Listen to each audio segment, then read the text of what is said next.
So if you're working on a CP3 injection pump system, I'm going to show you how to diagnose why you're having a long start or no start or rough start or whatever, okay, if it's a CP3 injection pump.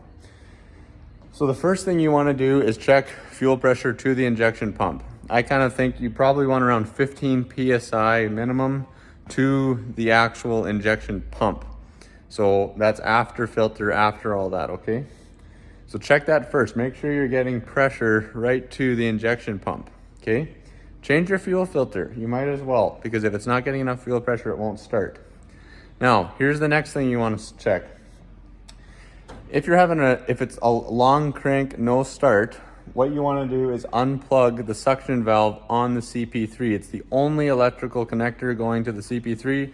Unplug that pigtail, and if it flashes up right away, that tells you a couple things. One, there's something wrong in the sensor circuit. So either your valve is bunged up and dirty, so you can pull that out and clean it, which is what I'm about to do on this, and see if that fixes the problem.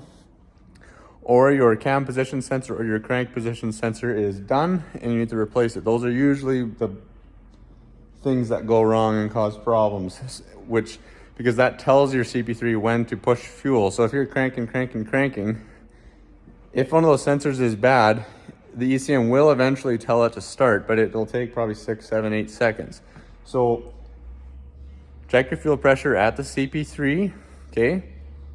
Make sure all your fuel lines, everything is tight up top, because if there's any air leak, when you turn the engine off, it'll all leak down.